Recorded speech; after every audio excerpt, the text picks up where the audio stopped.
인생은 파란만장할 때도 있고 누렇게 뜰 때도 있습니다. 순탄할 때도 있고 어려울 때도 있습니다. 잘 될 때도 있고 외로울 때도 있습니다. 그런데 제일 인생이 가기가 힘든 곳이 바로 광야입니다. 이 광야는 언제 찾아오는지도 모릅니다. 또 때로는 하나님께서 밀어넣기도 합니다. 내가 원한다고 해서 안 오는 것도 아니고 내가 들어가고 싶지 않다고 해서 안 들어오는 것도 아닙니다. 참 인생의 딜레마지요. 지금 우리나라 한번 보십시오. 불과 얼마 전까지는 그랬는데 지금 국가적 광야지요. 사회가 지금 광야 아닙니까? 가정이 광야 아닙니까? 직장이 지금 막 광야 아닌가요? 메말라지고 힘들어지지 않습니까? 내 자신이 광야이기도 합니다. 이 광야는 정말 이스라엘 백성들이 40년 동안 다녔지만 지긋지긋합니다. 두렵고 무섭고 짐승들이 있고 불뱀이 있고 정갈이 있습니다. 그런데 이 광야에는 더 아쉬운 것이 하나 있어요.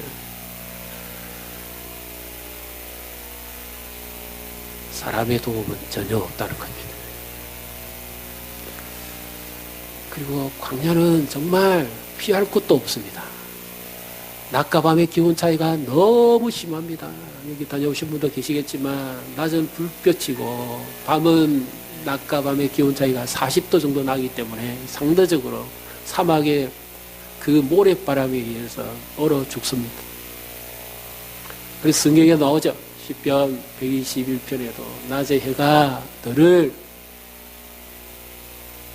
해치지 아니하고 밤에 달이 너를 상치 않는다. 여기 상치 않는다는 말의 의미는 그 페르시아의 그 문화 속에는 지중해에서 밤에 밝은 달을 보면 사람이 정신이 나가버린다는 겁니다. 낮에 더위보다도 밤에 달이 더 무섭습니다.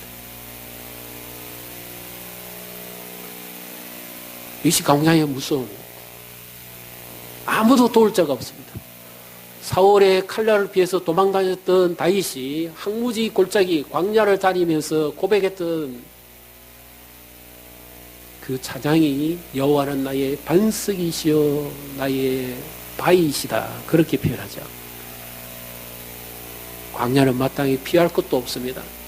그런데 비바람 때릴 때 겨우 짐승이나 피나는 자들이 들어가서 웅크리고 앉아있었을 그 바위, 그것을 하나님은 자신의 반석과 바위라고 고백할 정도지요. 사랑하는 성도 여러분, 여러분의 삶은 어떻습니까? 평탄하십니까? 순탄하십니까? 아니면 메마르십니까? 힘듭니까? 광야에 계시지는 않습니까? 만약에 그렇다면 오늘 이 광야에 누가 나를 도울 것인지 한번 우리가 이 말씀을 통해서 우리와 함께 계시는 또 우리를 능히 건지시는 그 주님을 만나시는 복된 예배가 되시기를 주님의 이름으로 축복합니다. 광야의 인생은 이런 경우가 있습니다. 내가 잘했습니다. 잘했는데도 사람들이 나를 기피할 때가 있습니다. 직장에서 잘했어요. 승진도 하고 성과도 있고 좋습니다. 그런데 이상하게 사람들이 나를 외면할 때가 있습니다. 그 다음에 반대로 내가 모든 사람이 귀찮습니다. 다 피하고 싶은 거예요. 인간관계의 광야죠. 왠지 모르게 의욕이 떨어지고 우울해집니다.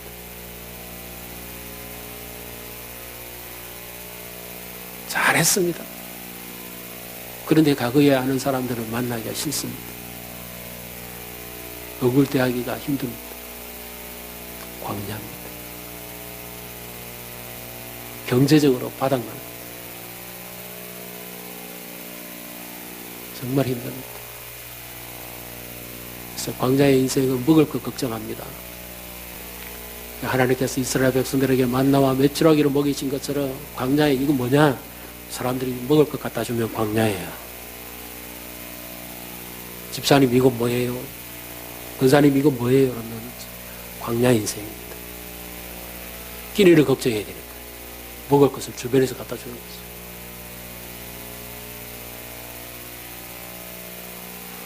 자녀에 대한 광야가 있습니다. 그런데 제일 견디기 힘든 광야가 하나 있습니다. 그 광야는 영적 광야입니다. 찬양하기도 싫습니다. 기도하기도 귀찮습니다. 예배하기는 더더욱 회피하고 싶습니다. 예전에는 안 그랬습니다. 하나님 말씀 듣고 힘을 얻고 기도하고 누구보다도 열심히 했습니다. 그런데 영적 광야입니다. 엘리야를 보십시오. 엘리야가 어땠습니까? 얼마나 열심히 덕심이었습니까? 열왕기상 18장에 바알 선지자 450명과 대결해서 싸워 승리했습니다. 큰 부흥을 이뤘습니다. 하나님이 약속하신 대로 3년 6개월 만에 비를 내렸습니다. 그랬으면 그 다음에 어떤 일이 벌어져야 돼요? 놀라운 일이 일어나야 됩니다. 부흥이 일어나야 됩니다. 그런데 엘리야는 그 다음날 죽음을 피해 도망갑니다. 남유다의 가장 밑바닥 브엘세바까지 북쪽에서 도망갑니다. 이세벨의 신하들을 피해서. 영적 광야지요. 원인도 없습니다. 그런데 엘리야가 어떻게 기도합니까? 하나님, 차라리 내가 넉넉하오니 지금 날 데려가십시오. 이 광야에 사는 것보다 차라리 죽는 게 낫겠습니다. 이 기도하시는 분들은 전부 광야에 계신 분들이에요. 빠져나갈 힘이 없습니다. 그런데 오늘 말씀을 잘 보셨습니까? 하나님께서 지난주에 이어서 두려워하지 마라, 놀라지 마라, 이 전쟁은 너에게 속한 것이 아니고 하나님이 하시는 전쟁이고, 믿습니까? 그리고 하나님께서 너희와 함께 계시기 때문에 너희는 조금 더 두려워하거나 염려할 필요 없다, 그렇게 말씀하셨어요. 그러면 정말 그 말씀처럼 하나님이 함께 하실 증거를 보여주셔야죠. 말로만 누가 못해요. 하나님이 함께 하신다, 두려워하지 마라. 그런데 어디로 들어가라고요? 득과 들로 나가라. 들로 나가는 게 광야로 나가는 겁니다. 광야에서는 전쟁이 일어나면 도망갈 것도 없어요. 다 죽어요, 그냥. 정말 하나님이 살아계시다면 하나님이 숫자로 전쟁하시는 분이 아니니까, 군사로, 무기로 전쟁하시는 분이 아니니까 불과 몇 사람만 보내놓고도 하나님이 전쟁하셔서 승리하셨다고 보여주시면 되잖아요. 그런데 왜 이 예루살렘 주민들 전부 다와 유다 사람들과 심지어 어린아이들까지 전부 다 들로 나가라, 그렇게 말씀하십니다. 사거리 몰살당하고 다른 데에 지형 지물이라도 있으니까 도망가서 생존할 확률이라도 있습니다. 근데 들로 나가면 모든 것이 노출되고 하나도 숨을 데가 없습니다. 여기에 하나님께서 왜 들로 나가라, 광야로 나가라, 그렇게 말씀을 하십니까? 살리시려면 그렇게 말씀하시면 안 되죠. 이스라엘 백성들을 여기 두고 하나님 혼자서 싸우시면 되는 것이, 하나님이 왜 그렇게 말씀하실까요? 20절 우리 같이 읽습니다. 이에 백성들이 아침에 일찍 일어나서 득과 들로 나가니라. 나갈 때에 여호사와 있었어 이르되 유다와 예루살렘 주민들아, 내 말을 들을지어다. 너희는 너희 하나님 여호와를 신뢰하라. 그리하면 경고히 서리라. 그의 선지자들을 신뢰하라. 그리하면 형통하리라 하고. 아멘. 여호사밧이 아침 일찍입니다.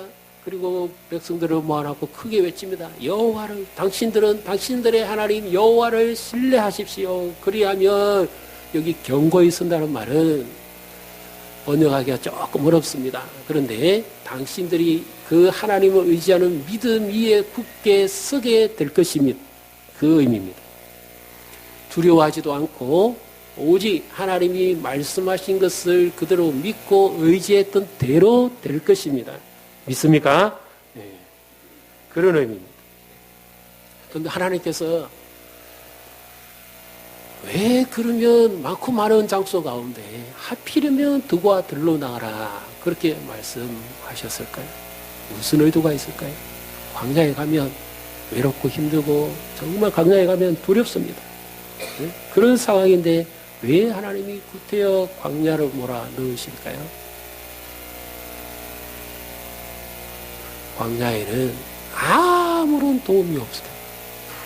광야에는 유일하게 한 분밖에 계시지 않습니다. 보십시오. 여호사밧이 어떻게 기도했는지 한번 살펴보겠습니다. 우리가 이미 말씀을 통해서 나눴습니다마는 12절, 역대 20장 12절 우리 같이 읽습니다.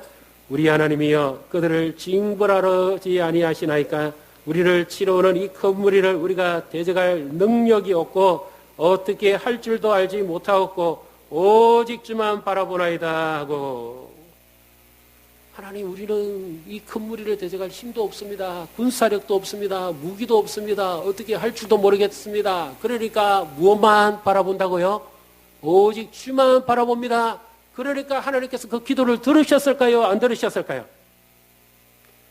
사람의 도움이 전혀 없는 곳에 온전히 하나님의 도움만 나타날 수 있는 곳, 그것이 어디죠? 광야입니다.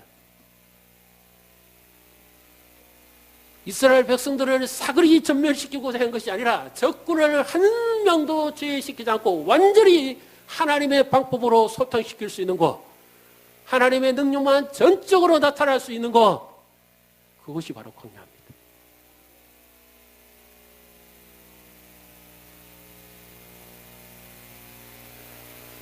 그래서 하나님께서 광야에 정말 외롭고 힘듭니다. 그런데도 광야로 가라고 하실 때가 있습니다. 이 자리에 계신 성도님들 가운데도 내가 잘했는데도 이상하게 자꾸 오해를 삽니다. 이상하게 자꾸 그 사람 만나기 싫어요. 기피증이 옵니다. 다니엘도 보십시오. 그 다리오 왕의 다른 신하들에 의해서 시기질투 받아서 그도 광야에 빠집니다. 어디요? 사색으로 들어가서요. 잘했습니다.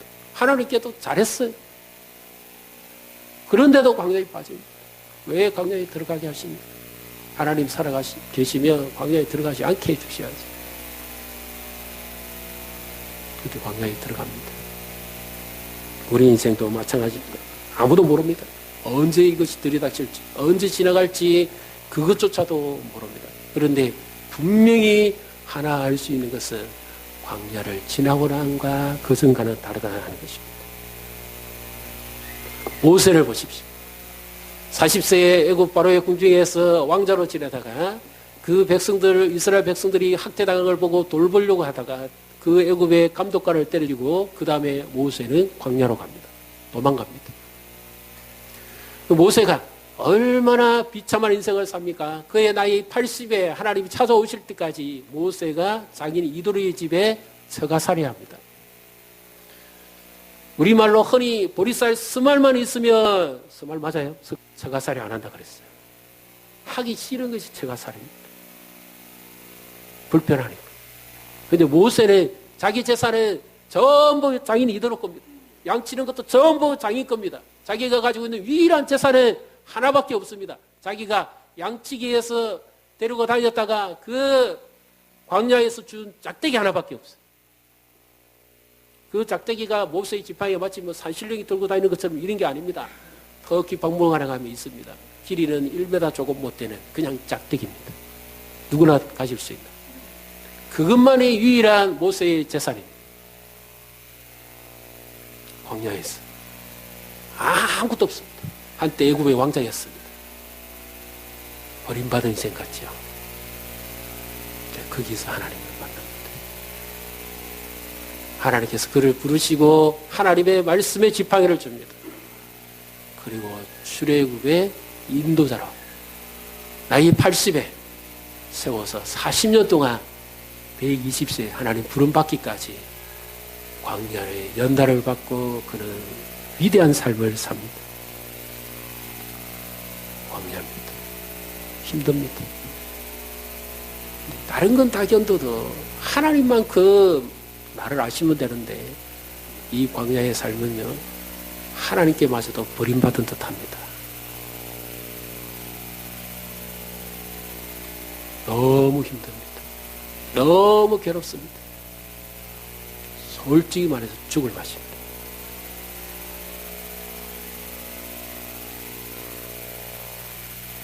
이 복잡하고 답답한 광야를 어떻게 헤쳐나갑니까? 아까 우리가 찬양을 했지요. 다시 한번 그 찬양을 오늘 말씀과 연결해서 한번 찬양을 해보시고 또 계속해서 한번 적용해 보도록 하겠습니다. 광야를 지나며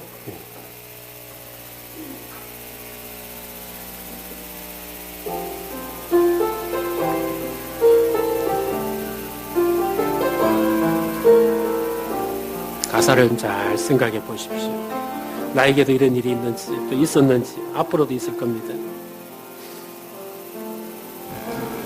왜 나를 깊은 어둠 속에 홀로 두시는지, 어두운 밤은 왜 그리 길었는지, 나를 고독하게 나를 낮아지게 세상 어디도 기댈 곳이 없게 하셨네.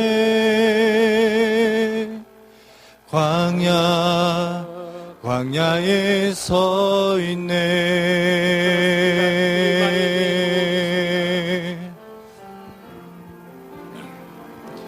주님만 내 도움이 되시고, 주님만 내 빛이 되시니, 주님만 내 친구 되시는 광야.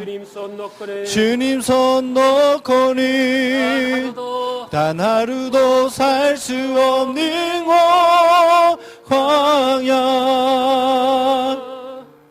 광야에 서 있네.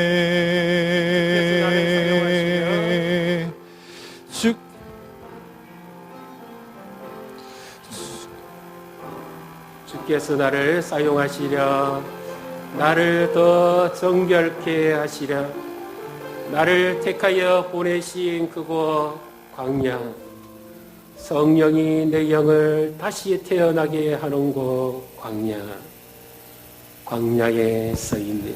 내 자아가 산산이 깨지고 높아지려 했던 내 꿈도 주님 앞에 내어놓고 오직 주님 뜻만 이루어지기를, 나를 통해 주님만 드러나시기를, 광야를 지나며.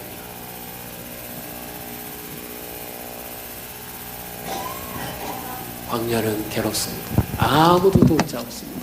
그런데 여호사밧 왕이 그 백성들을 향해서 이렇게 외칩니다. 어떻게 외칩니까? 20절에 너희는 하나님을 신뢰하라. 그리하면 살 것이다. 여기 신뢰하라는 말, 이 의미가 믿고 굳게 서라는 의미고요. 그 다음에 또 연이어서 나오는 말씀이 있습니다. 어떤 말씀입니까? 선지자들을 신뢰하라. 그리하면 형통하리라. 이 형통한다는 말은 1차적으로 영어 성경 번역으로 보면 가장 가까운 것은 성공입니다. 그 다음에 그에게 맡겨준 것을 잘 감당하게 될 것이다. 번영하게 될 것이다. 모든 하나님이 이루어 가시고자 하는 일에 딱 맞게 될 것이다. 그래서 가장 대표적인 한 사람이 있죠. 광야에 누굽니까? 형들에게 시기 질투당해서 인신매매 당하고 팔려갔던 사람, 요셉입니다. 애굽이라는 광야에 떨어졌습니다. 먼저 구덩이에 떨어졌습니다. 죽을 뻔했습니다. 그런데 건져냈지요. 그 다음에 이스마엘 상인들에게 팔립니다. 지금의 이집트, 애굽의 보디발 군대의 시장관에게, 요즘 우리를 치면 국방부 장관입니다. 그 집에 팔려갑니다. 노예로 팔려갑니다. 광야 인생, 종살이하는 인생입니다. 그런데 그 광야에 하나님이 함께 하십니다. 여호와께서 함께 하심으로 그가 형통케 되었더라. 믿습니까? 그 광야 인생에 하나님이 함께함으로 형통합니다. 그리고 여호와께서 그와 함께 하심으로 그가 가정 총무가 되었을 때 그가 하는 모든 일에 형통케 합니다. 그것을 그의 주인 보디발이 알았습니다. 그가 손을 만지는 곳마다 하나님이 복을 내립니다. 그 집에 복을 내립니다. 소유에 복을 내립니다. 요셉이 하는 일마다 잘되게 만들어 주십니다. 광야 인생에 하나님이 함께 하십니다. 오늘 우리도 무슨 일을 하든지 어떤 사역을 하든지 주님이 우리와 함께 하시고 또 우리가 맡고 있는 거, 섬기고 있는 거, 하고 있는 모든 일에 사람들이 신뢰야만 하고 하나님이 함께 하시다는 증거가 나타나기를 주님의 이름으로 축복합니다. 저 사람에게 맡기며 모든 것을 믿을 수 있다. 사람에게도 신뢰를 얻습니다. 요셉은 애굽의 간 수장들에게도 신뢰를 얻었습니다. 거기에서도 하나님이 복을 내립니다. 광야를 지나간 사람과 그렇지 않은 사람의 차이점.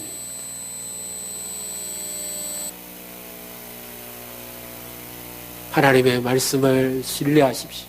10번 2절 3절 여호와의 율법을 낮감함으로 묵상하여 그 입에서 떠나가지 않게 하고 그 잎사귀가 마르지 함같이 그가 하는 모든 일이 형통하였더라. 성공하였습니다. 하나님의 말씀을 따라 사는 자의 삶은 모든 일이 아름답게 이루어진다는 사실을 믿으시기를 바랍니다. 그 말씀이 함께합니다. 여호사밧이 지금 이 하나님을 여호와를 신뢰하는 말의 의미는 바로 이와 같은 의미입니다. 광야에 계신 분들의 특징은 오직 내게는 주밖에 도움이 없습니다. 그렇게 기도하니까 하나님께서 어떻게 나타났어요? 광야에서 어떻게 나타납니까? 22절에 우리 같이 읽습니다. 그 노래와 찬송이 시작될 때 여호와께서 복병을 두어 유다를 치러 온 암몬 자손과 모압과 세일산 주민들을 치게 하심으로 그들이 패하였으니, 지금 모든 예루살렘 주민과 유다 백성들과 어린이들은 지금 다 여기 있습니다. 그런데 복병이 어디 있어요? 이 복병이라는 말은 엎드려 있는 자들, 매복한 자들을 말합니다. 어디에 이런 자들이 있습니까? 여호사밧의 기도를 하나님이 들었습니다. 하나님, 내게는 군대도 없습니다. 이 큰 무리를 맞서올 만한 군사도 없습니다. 그러니까 내게는 주밖에 없습니다. 그 기도를 들으시고 하나님이 어떻게 하십니까? 하나님이 군대가 되시는 거예요. 믿습니까? 하나님이 복병이 되셔가지고 이들을 치는 겁니다. 하나님께서 우리의 입에서 나오는 대로, 귀에 들리는 대로 역사하시겠다 그랬어요. 오직 주밖에 나의 도움이 없습니다. 그러니까 하나님이 우리의 도움이 되시는 거예요. 사람이 안 도와주니까, 못 도와주니까요. 광야에서는.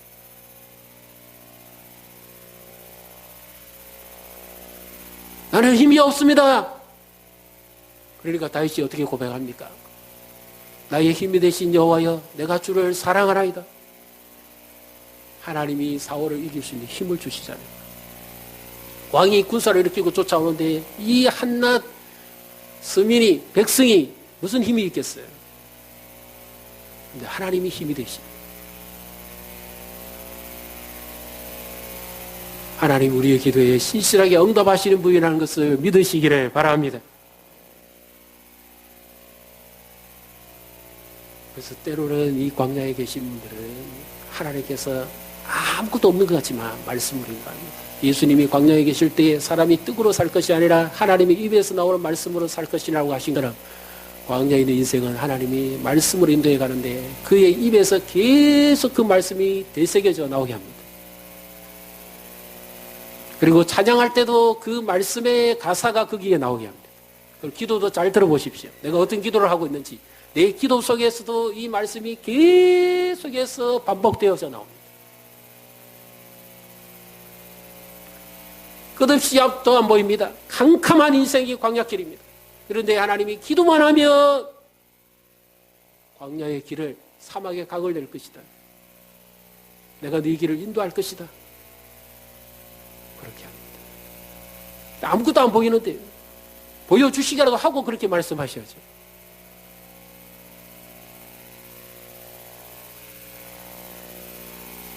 그런데 찬양도 그렇게 합니다. 광야의 길을 내시고 사막의 강을 내시고 나를 찬송하도록 하게 합니다. 기도하고 찬양하고 이 말씀을 의지하고 그렇게 되뇌이고 살아갔을 때 마침내 하나님께서 어떻게 하실까요? 그 말씀과 기도와 찬양이 딱 맞아떨어지게 하나님께서 하십니다. 이것이 광야의 하나님의 인도하심입니다. 광야의 길을, 사막의 강을 내시는 분인 줄 믿으시기를 바랍니다. 이 백성들이 찬송했지요. 말씀을 가까이 하시고 찬송하십시오. 우리 교회가 또 찬양의 능력을 우리가 좀 더 함께 더 체험하면 좋겠습니다. 우리 예배하기 전에 함께 젊은이들이 더 나와서 함께 찬양하면 좋겠습니다. 수요 기도에도 그렇고 1, 2부 예배도 그렇고 오후 예배도 그렇고 오늘 우리가 찬양 예배 드립니다마는 더 많은 분들이 함께 찬양으로 섬겨서 하나님의 은혜를 체험하며 이런 찬양의 시스템을 갖추어 가기를 축복합니다. 찬양 가운데 가시는 주여, 주는 완전하십니다. 찬양을 할 때에 어떤 일이 벌어졌습니까? 21절 우리 같이 읽습니다. 백성과 더불어 언언하고 노래하는 자들을 택하여 거룩한 예배를 입히고 군대 앞에서 행진하며 여호와를 찬송하여 이르기를 여호와께 감사하세 그 인자하심이 영원하도다 하게 하였더니 그 노래와 찬송이 시작될 때 하나님이 움직였습니다. 광야에서 찬양이 울려 퍼질 때 하나님이 역사하십니다. 복병을 줘서 이 적들이 서로 만듭니다. 싸우지 않고도 이기게 해주시죠. 그러면 하나님께서 왜 이 모든 사람들을 다 데리고 이 두가들로 가라 그랬을까요? 한두 명만 데리고 가도 될 텐데 이유는 뭐겠습니까? 하나님께서 여호사밧의 믿음을 돋보이게 하시기 위해서 그렇습니다. 여호와를 신뢰하라는 그 말씀대로 하나님이 해주셔야 되지요.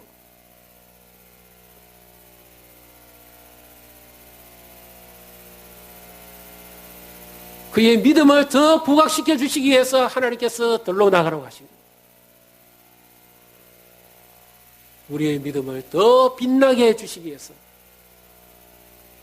더 귀하게 사용하시기 위해서 하나님이 때로 우리를 광야로 인도해 가신다는 것을 믿으시기를 바랍니다. 그런데 광야에는 죽을 것 같아요. 너무 힘들어요. 그런데 그 끝이 아닙니다. 광야는 하나님이 가장 가까이 계십니다. 막연한 하나님이 아닙니다. 가장 가까이 계신 하나님을 경험할 때가 바로 광야의 인생입니다. 눈물 젖은 급박을 먹어본 사람만이 인생의 고난을 합니다. 영적 광야를 경험해 본 사람만이 하나님을 합니다. 그래서 이후에 모세는 성령의 사람으로 하나님께 준비되어지는 것처럼 이 여호사밧도 하나님께서 함께함으로 아무것도 없습니다. 하나님 내게는 아무것도 없습니다. 그러니까 하나님께서 어떻게 해주십니까? 24절, 25절 한번 보십시오. 하나님께서 싸워서 아무도 피한 자가 한 사람도 없게 하고 25절은 어떻게 합니까? 군사력도 딸리고 뭐 경제도 딸리고 다 딸리는데 하나님이 어떻게 해주시냐? 탈취한 보물을 사흘 동안 거두를 수 있도록 해줍니다. 하나님께서 그 기도대로 들으시고 응답해 주시는 거죠. 이 광야, 이 국가적인 어려움과 이 형편에 헤쳐나갈 길이 없습니다. 오직 주만 의지하고 믿음으로 그 말씀을 의지하고 나아갈 때 하나님께서 이 광야 가운데 우리를 건지시고 이 광야가 지나면 더 하나님이 기뻐하는 놀라운 일을 일으켜 주신다는 것을 믿으시기를 바랍니다. 하나님을 신뢰하십시오. 말씀을 붙잡으십시오. 찬양하십시오. 죽을 것 같습니다. 그러나 아닙니다. 하나님이 더 가까이 계십니다. 그리고 하나님 우리의 믿음을 사용하신다는 사실을 믿으시기를 주님의 이름으로 축복합니다.